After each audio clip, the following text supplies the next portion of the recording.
जय हिंद बच्चों, आपके अपने YouTube channel super study point में मैं विजय कुमार एक बार फिर से आपका स्वागत करता हूं।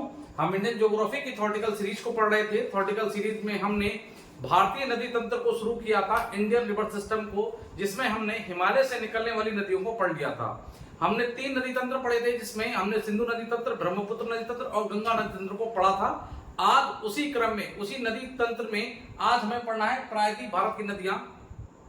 इस टॉपिक से बहुत सारे प्रश्न आपके एग्जाम में बनते हैं। किस प्रकार से प्रश्न पूछे जाते हैं, किस प्रकार से उनकी लैंग्वेज होती है, वो सारे के सारे प्रश्न हम इस वीडियो में कंप्लीट कर लेंगे।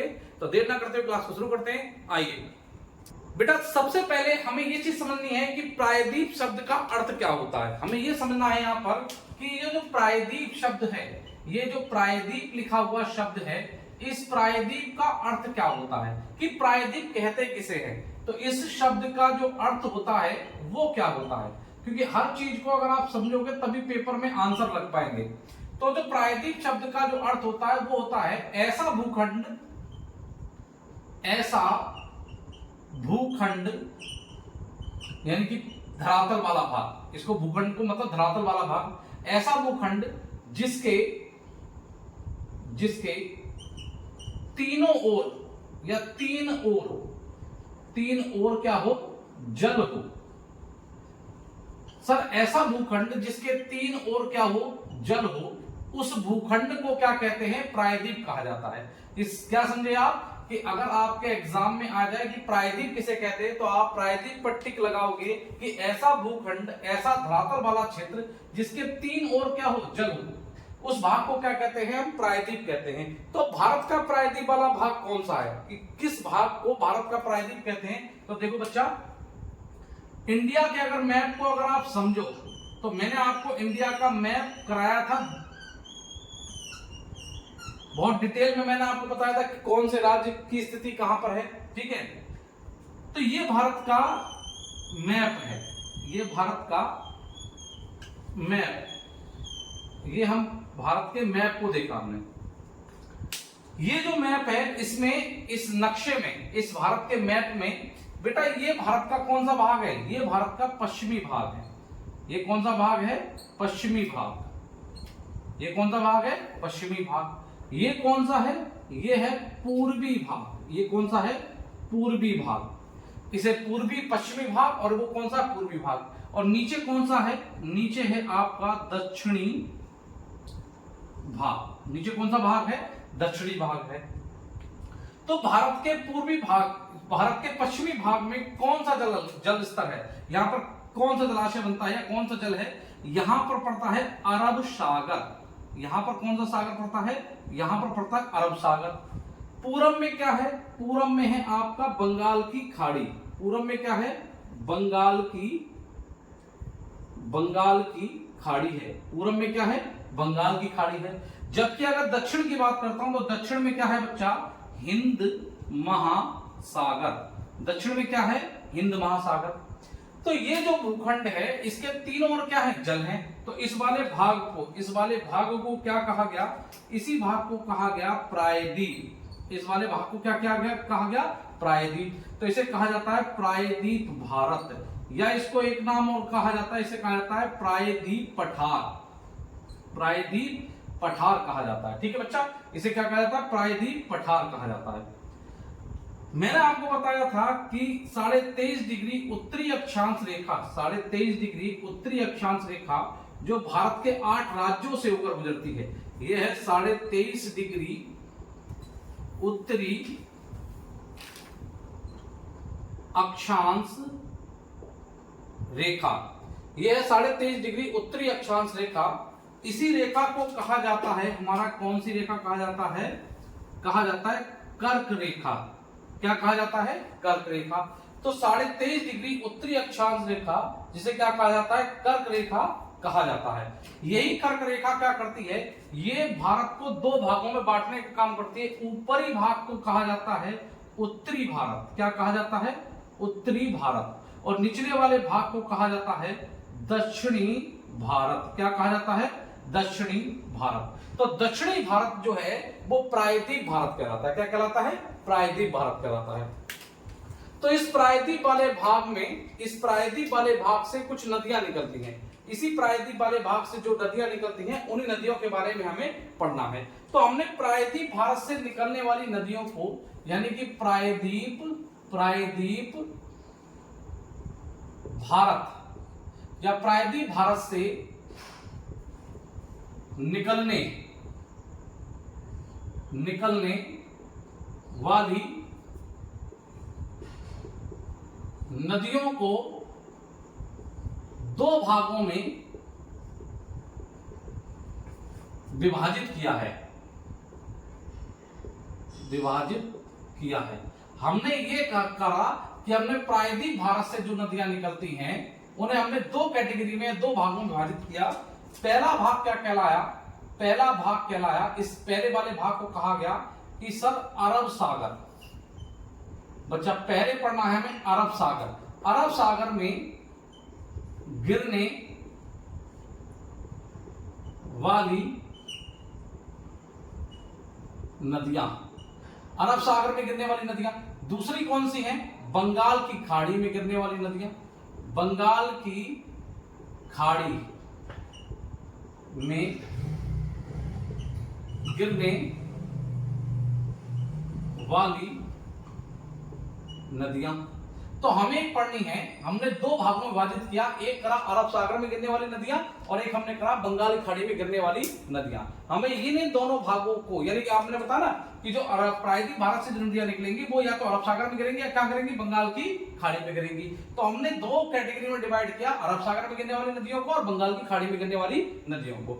यही चीजें हमें आगे क्या करनी है, इसी भाग में कंटिन्यू करनी है। तो बेटा एक चीज, इससे कुछ महत्वपूर्ण पॉइंट है, हमें पहले उनसे समझ लेते हैं। प्रायद्वीप भारत की नदियों के बारे में जो महत्वपूर्ण प्रश्न बनते हैं, पहली बात कि जो प्रायद्वीप भारत से जो नदियां निकलती हैं, प्रायद्वीप भारत से निकलने वाली नदियां मौसमी नदियां होती हैं। तो प्रायद्वीप भारत से निकलने वाली नदियां कैसी हैं बेटा? मौसमी नदियां हैं। कैसी हैं? मौसमी नदियां हैं।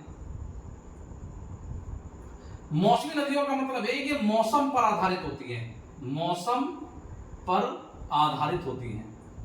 सर मौसम पर आधारित का मतलब क्या हो गया कि अधिक वर्षा होने पर इनका जलस्तर क्या हो जाता है? बढ़ जाता है। यानी हम कह सकते हैं कि अधिक वर्षा होगी, मौसम का मतलब है यहां पर वर्षा। अधिक वर्षा होने पर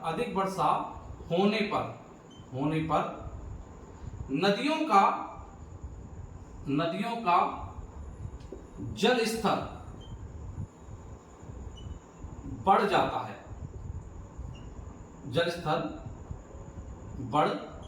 है, यानी कि बढ़ जाता है। कहने का मतलब ये है कि बच्चा अगर अधिक बारिश होगी तो इन नदियों में क्या हो जाएगा? मैंने बताया ना कि मौसम पर आधारित नदियां होती हैं। मुख्य रूप से मौसम किसका?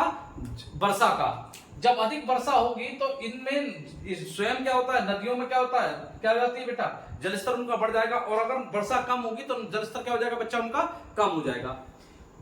तो मौसम पर आधारित क्यों बताइए आपने? मैंने इसलिए कहा आपसे, ये शब्द मैंने इसलिए बोला बेटा कि जो उत्तर भारत की नदियां हैं या उत्तर भारत में बहने वाली नदियां, या ये कह सकते हैं हिमालय से निकलने वाली नदियां, उनके जल का स्रोत, जो उनका जल स्रोत है, उसका जो प्रमुख कारण है वो है ग्लेशियर या हिमनद। यानी कि जो उत्तर भारत में नदियां बहती हैं वो ग्लेशियरों के पिघलने से बनती है। जैसे गंगा, यमुना, आपके ब्रह्मपुत्र, आपकी सिंधु नदी, ये सब क्या है? ये सारी की सारी नदियां क्या है बेटा? ग्लेशियरों के पिघलने से बनी। क्यों? क्योंकि ये नदियां ऊंची जो पर्वत श्रृंखलाएं हैं वहां से निकलती हैं। लेकिन जो प्रायद्वीप वाला भाग है, यहां पर ज्यादा ऊंची चोटियां नहीं पाई जाती। अगर मैं उत्तर भारत यानी हिमालय की तुलना करूं किससे? प्रायद्वीप भारत में पाई जाने वाली पहाड़ियां पर्वतों से, तो बेटा यहाँ जो पहाड़ियां पर्वत पाए जाते हैं उनकी ऊंचाई उत्तर भारत में यानी हिमालय की ऊंचाई इसकी तुलना में बहुत कम है, यानी ना के बराबर भी है। यानी अगर मैं बात करता हूं कि हिमालय पर जो चोटियां पाई जाती हैं उनकी ऊंचाई 8,000 मीटर से भी ज्यादा है। कुछ 8,000 से मीटर से ज्यादा है, कुछ बेटा 8,000 है, कुछ 7,000 है। लेकिन जो उत्तर भारत में उत्तर भारत की जो मुख्य चोटियां हैं, जो सबसे ऊंची चोटी है वो बेटा 2,695 मीटर की है। तो अगर हम ये देखें कि उत्तर भारत में जो उत्तर भारत में बहने वाली नदियां हैं, इनके जल स्रोत का प्रमुख कारण क्या है बेटा? ग्लेशियर है। जबकि प्रायद्वीप भारत में जो नदियां बहती हैं, उनके जल स्रोत का प्रमुख कारण जो है, प्रमुख स्रोत जो बनता है, वो क्या बनता है कारण? वो बेटा बनता है मौसम, यानी वर्षा अधिक होने पर इनका जल स्तर क्या हो जाता है? बढ़ जाता है, और वर्षा कम होने पर जल स्तर क्या हो जाता है? इनका कम हो जाता है। ये नदियां वर्ष भर बहती हैं, ये संभव नहीं है। वर्ष भर बहे ये संभव नहीं है। अगर वर्षा अधिक होगी तो वर्ष भर बहेंगी, और अगर बेटा वर्षा नहीं होगी तो इन नदियों का जलस्तर क्या हो जाता है? कम, और ये क्या हो जाती हैं? कभी कभी सूख भी जाती हैं, यानी जलस्तर क्या हो जाता है? बिल्कुल ना के बराबर आ जाता है। ठीक है, तो प्रायद्वीप भारत की जो नदियां हैं, ये मौसम पर आधारित नदियां हैं, यानी वर्षा पर आधारित हैं। जब वर्षा अधिक होती है तो नदियों में जलस्तर क्या हो जाता है? बढ़ जाता है, और जब वर्षा कम होती है तो जलस्तर क्या हो जाता है बच्चा? कम हो जाता है। दूसरा एक इंपॉर्टेंट, प्रायद्वीप भारत की जो नदियां हैं वो किस प्रकार की संरचना बनाती हैं? तो वृक्षानुमा आकृति बनाती हैं। तो आपसे बच्चे एक क्वेश्चन पूछा जाता है, इंपॉर्टेंट है, कि दक्षिण भारत की या प्रायद्वीप भारत की जो नदियां हैं वो किस प्रकार की रचना बनाती हैं? तो वृक्षानुमा आकृति बनाती है। वृक्षानुमा का मतलब होता है कि नदियां अपने साथ बहुत सारी छोटी छोटी शाखाओं को लेकर चलती हैं। मैंने बताया था आपको पहले भी कि नदी अकेले नहीं बहती, नदी के साथ बहुत सारी नदियां जो हैं वो बहती हैं बेटा। उन्हीं नदियों के क्रम, वही नदियां जो हैं जो बहती हैं, वो जो नदियां बहती हैं, उसी जो प्रायद्वीप भारत की नदियां हैं वो छोटी छोटी धाराओं को लेकर साथ में बहती हैं। और किस प्रकार की आकृति बनाती हैं? वृक्षानुमा क्या बनाती है बेटा? आकृति बनाती है। तो हमने ये देखा कि प्रायद्वीप भारत की जो नदियां हैं वो मुख्य रूप से, प्रायद्वीप किसे कहा जाता है? तीनों ओर से जल से घिरे हुए भूभाग को प्रायद्वीप कहा जाता है। भारत के प्रायद्वीप वाले भाग के पश्चिम में अरब सागर है, पूर्व में बंगाली खाड़ी, और दक्षिण में क्या है? हिंद महासागर है बेटा। फिर मैंने आपको बताया कि प्रायद्वीप भारत की नदियों को दो भागों में विभाजित किया गया। एक किया गया बेटा कौन सी? अरब सागर में गिरने वाली नदियां, दूसरी बंगाल की खाड़ी में गिरने वाली नदियां। मैंने आपको ये बताया कि प्रायद्वीप भारत की जो नदियां हैं वो मौसम पर आधारित नदियां होती है, क्योंकि वर्षा का जल स्तर बढ़ने पर इन नदियों का जल स्तर क्या हो जाता है? बढ़ जाता है, और वर्षा कम होने पर ये नदियां क्या होती है? इनमें नदियों में जल स्तर क्या हो जाता है बच्चा? कम हो जाता है। यानी कि क्यों ऐसा? क्योंकि यहां पर कोई दक्षिण भारत में कोई भी हिमनद या ग्लेशियर नहीं पाए जाते, क्योंकि चोटियों की ऊंचाई ज्यादा ऊंची ना होने कारण यहाँ पर क्या है? कोई ग्लेशियर नहीं है, जिसके कारण जो वर्षा होती है, वर्षा होने पर जल जो होता है इन पर्वत श्रृंखलाओं में क्या होता है? समा जाता है, और धीरे धीरे क्या होता है? रस कर क्या आता है? रस कर क्या आता है बेटा? भार आता है, और इस धारा का निर्माण करता है। उसी धारा को हम क्या कहते हैं? नदियां कहते हैं। उसी धारा को क्या कहते हैं? नदी कहते हैं। तो आज हमें पढ़नी है, पहले हम पढ़ेंगे अरब सागर में गिरने वाली नदियों को। तो आज हमें पढ़नी है अरब सागर में गिरने वाली नदियां। तो चलिए आइए देखते हैं अरब सागर में गिरने वाली नदियों को। चलिए बच्चा, अब हमें पढ़ना है, पहले आज पढ़ेंगे अरब सागर में गिरने वाली नदियां। तो पहले हम इन नदियों का क्रम देखेंगे और किस प्रकार से इससे भी प्रश्न बनते हैं वो देखते हैं। तो देखो बेटा, अरब सागर, तो पहले हमें देखना है कि अरब सागर की स्थिति कहां पर है। तो यहां देखो बेटा, पहले ये मैंने बनाया भारत का मैप। ये आपका कौन सा हो गया? गुजरात वाला क्षेत्र, ठीक है। ऊपर राजस्थान और ये आ गया गुजरात वाला क्षेत्र। ये आ गई खंबात की खाड़ी। ये कौन सी है? खंबात की खाड़ी। आपको मैप याद होना चाहिए। खंबात गुजरात के बाद कौन सा है? महाराष्ट्र है। गुजरात के बाद कौन सा? महाराष्ट्र। यहाँ कौन सा आ जाता है? गोवा। गोवा के बाद कर्नाटक, कर्नाटक के बाद बच्चा क्या आ जाता है? केरल आ जाता है, ठीक है। आपको अगर मैप नहीं याद है तो आप नहीं कर सकते। ये आ गया आपका तमिलनाडु।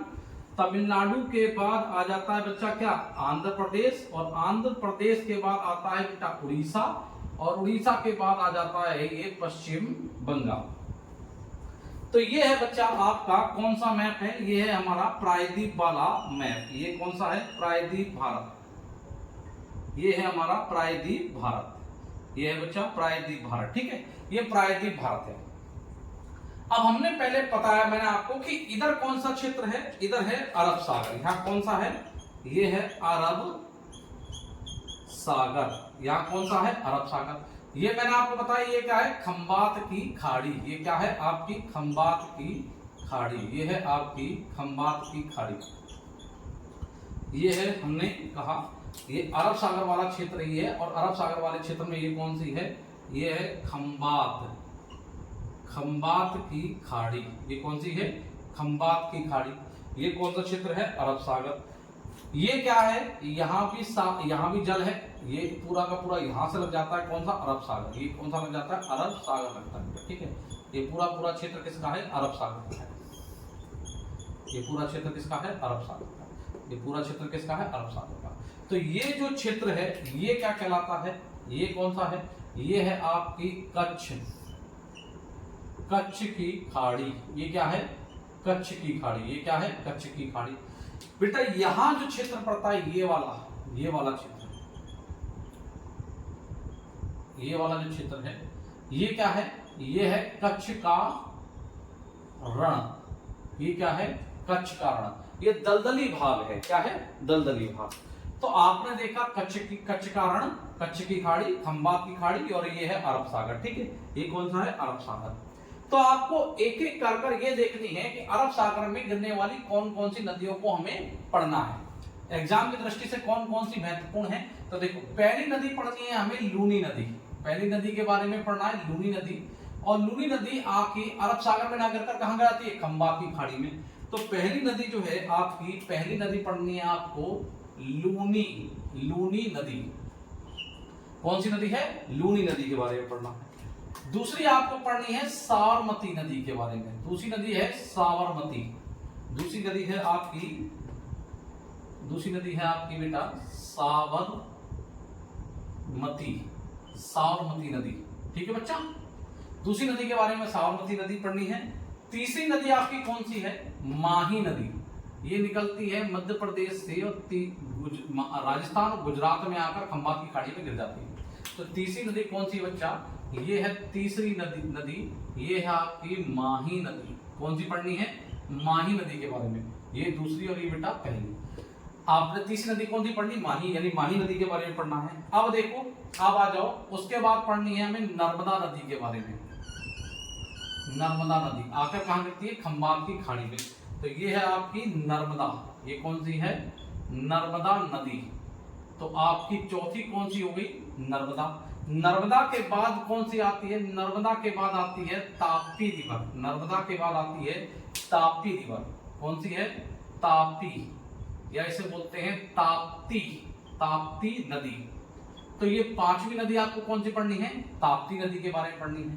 उसके बाद गुजरात वाला क्षेत्र हो जाता है समाप्त। ये पांचों की नदियां, ये सारी पांचों नदियां कहां हैं? गुजरात की, गुजरात राज्य के अंदर अपना मुहाना बनाती हैं।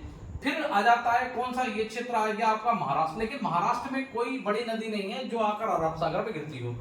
लेकिन गोवा है, गोवा की दो नदियां पढ़नी है। एक पढ़नी है मांडवी नदी और एक पढ़नी है आपकी ज्वारी नदी। तो आपको छठे नंबर पे पढ़नी है मांडवी रिवर, मांडवी नदी। ये आपकी छठे नंबर पे है। ये कौन से किस राज्य में है? ये गोवा में है। कहां पर है? गोवा राज्य में है। उसके बाद पढ़नी है ज्वारी रिवर, ज्वारी नदी। ये भी कहां पढ़नी है? गोवा में। ये भी कहां पर है? गोवा। ये भी गोवा राज्य की नदी है। ठीक है, ये पढ़नी है गोवा राज्य की। तो मांडवी और ज्वारी कहां पर है? ये गोवा राज्य की नदियां हैं, यानी ये दोनों नदियों के बारे में पढ़ना है। उसके बाद कर्नाटक में पढ़ना है शरावती नदी के बारे में। एक नदी कर्नाटक में है जिसे बोलते हैं शरावती नदी। यह है 8वें नंबर पे कर्नाटक में। उसके बाद आपको पढ़नी है दो नदियां और। नंबर 1 नदी है पेरियार नदी। ये है नदी आपकी पेरियार। ये कौन सी नदी बनाई मेरे बेटा? पेरियार नदी। और एक है आपकी लास्ट भरतपुजा। तो ये जो है केरल की है, ये है पेरियार नदी। ठीक है, पेरियार नदी। उसके बाद ये है आपकी 10वीं कौन सी है? ये है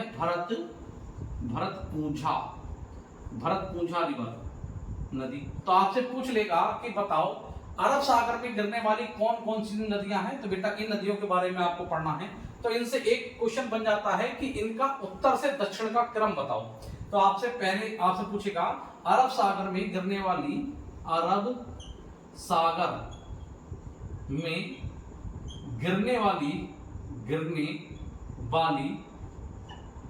नदियों का उत्तर से दक्षिण का क्रम। तो एक क्वेश्चन तो आपका यही बन जाता है कि जो अरब सागर में नदियां गिरती हैं उनका उत्तर से दक्षिण का क्रम क्या होगा? उत्तर से दक्षिण का क्रम। तो बच्चा देखो, पहली नदी मैंने आपको बताई कौन सी पढ़नी है, लूनी। दूसरी आपने बताई सर साबरमती नदी, साबरमती नदी। तीसरी हमने पढ़नी है माही नदी के बारे में, क्या क्या प्रश्न बनते हैं, किस प्रकार से प्रश्न बनते हैं वो पढ़ेंगे। चौथा हमने पढ़ा नर्मदा के बारे में, नर्मदा के बारे में पढ़ेंगे, नर्मदा नदी। पांचवी हमें पढ़नी है ताप्ती रिवर के बारे में या तापी नदी के बारे में, ताप्ती रिवर या तापी नदी के बारे में। छठा हमने पढ़ना है आपका कौन सा, मांडवी, कौन सी है बेटा, Mandovi river, Mandovi river, Mandovi river के बारे में पढ़ना है। सातवां हमने पढ़ना है ज्वारी, ज्वारी नदी के बारे में, कौन सी नदी है, ज्वारी नदी के बारे में। नंबर 8 हमें पढ़ना है शरावती नदी, शरावती नदी, किस प्रकार से प्रश्न बनेंगे, क्या महत्वपूर्ण है वो सारा का सारा। और उसके बाद पढ़नी है पेरियार नदी, कौन सी है, पेरियार नदी। और 10वें नंबर पे पढ़नी है आपको भरतपुंझा नदी, भरतपुंझा नदी। ये 10 नदियों के बारे में आपको बेटा किसमें पढ़ना है, इस क्लास में पढ़ना है। इस क्लास में हमें 10 में से कुछ नदियां इस क्लास में पढ़ लेंगे और कुछ नदियां अगली वाली क्लास में हम पढ़ लेंगे। तो इनके लिए इंपॉर्टेंट ये है कि ये नदियों का क्या है बेटा, ये नदियों का उत्तर से दक्षिण का क्रम है। पहला प्रश्न तो आपका ये बन गया कि अरब सागर में गिरने वाली नदियों का उत्तर से दक्षिण का क्रम बताइए, तो कौन सा होगा, ये दक्षिण का क्रम है। दूसरा, ये जो नदियां हैं ये डेल्टा नहीं बनाती, ये क्या नहीं बनाती, डेल्टा नहीं बनाती। तो इंपॉर्टेंट ये है कि सर अरब सागर में गिरने वाली नदियां डेल्टा का निर्माण नहीं करती, ये क्या बनाती हैं, एस्चुरिय का निर्माण करती हैं।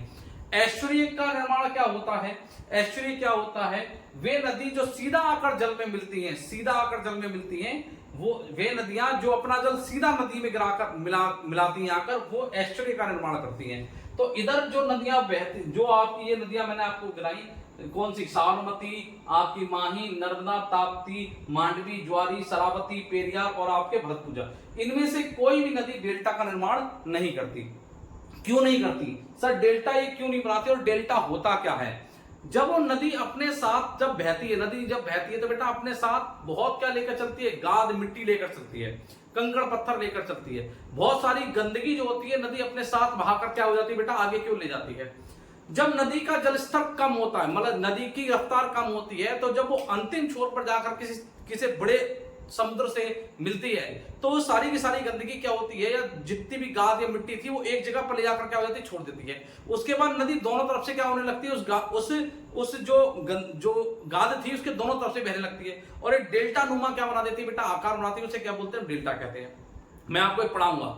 और ये नदियां डेल्टा क्यों नहीं बनाती, उसका प्रमुख कारण है कि जो प्रायद्वीप वाला भाग है, ये जो प्रायद्वीप वाला भाग है, ये भाग जो है पूरा की ओर क्या, इसका ढलान मंद है। यानी कहने का मतलब ये है कि मैं अगर ये समझाऊं कि जो प्रायद्वीप वाला भाग है, उस प्रायद्वीप वाले भाग का जो ढलान है कुछ इस तरीके से, इस तरीके से प्रायद्वीप वाले भाग का जो ढलान है, पश्चिम में क्या है, ये पश्चिम में ये ढलान ऊपर की ओर है, पश्चिम में ये है, और पूर्व में फिर क्या हो जाता है, फिर आपका पश्चिमी घाट शुरू हो जाता है, फिर ऐसे करके। तो पश्चिमी घाट जब ये ढलान क्या है, ये ढलान थोड़ा क्या है, मंद है, ये ढलान मंद है, जो ढलान जो है मंद है, ये 9 से 10 डिग्री का क्या है, कोण बनाता है। लेकिन अगर इस ढलान की बात करता हूं, पश्चिमी घाट का पश्चिमी ढलान, अभी मैं आपको पढ़ाऊंगा, ये इसके पढ़ाऊंगा, ये पश्चिमी घाट का जो पश्चिमी ढलान है, ये बेटा लगभग 45 डिग्री के स्लोप पर है। तो यहां पर तीव्र क्या है, तीव्र ढलान है, तीव्र क्या है, ढलान तीव्र है। और जब नदी तीव्र ढलान से बहती है तो बेटा उसके, और दूसरी चीज, तीव्र ढलान से बहती है तो ये अपने साथ जो भी चीजें लेकर आई थी वो नीचे की ओर तेजी से बहेंगी, ठीक है। दूसरी इंपॉर्टेंट बात क्या है, दूसरी इंपॉर्टेंट बात ये है कि पश्चिमी घाट जो है, पश्चिमी घाट यहां पर है, मैं आपको बताऊंगा। पश्चिमी घाट से जो नदियां निकलती हैं और पश्चिम की ओर बहती हैं, वो नदियां जो पश्चिमी घाट से निकलती हैं और पश्चिम की ओर बहती हैं, वो लंबी दूरी तय नहीं कर पाती। जब लंबी दूरी तय नहीं कर पाती तो जो भी उसकी गाद या जो भी गंदगी, जो भी वहां पर गाद मिट्टी कंकड़ पत्थर जो भी है, वो ज्यादा लंबी दूरी नहीं तय करेंगे, ज्यादा दूर तक बहेंगे भी नहीं। तो ये पश्चिमी घाट से बहने वाली नदियां हैं, पश्चिमी घाट पर्वत से बहने वाली निकलने वाली नदियां हैं जो लंबी दूरी तय नहीं करती। तो हम ये कह सकते हैं कि अरब सागर में गिरने वाली नदियां, उनमें से कुछ नदियां ही हैं जो लंबी दूरी तय करती है, एक नर्मदा, ताप्ती, उसके अलावा कोई भी नदी ऐसी नहीं जो लंबी दूरी तय करती हो। तो बेटा इसी क्रम को हमें पढ़ना है एक एक कर। हमें पहले देखेंगे लूनी नदी, साबरमती और माही नदी को, उसके बाद नेक्स्ट वीडियो में आपके नर्मदा, ताप्ती, मांडवी, ज्वारी, शरावती, पेरियार और भरतपुजा नदी को देख लेंगे। तो चलिए देख लेते हैं एक एक कर।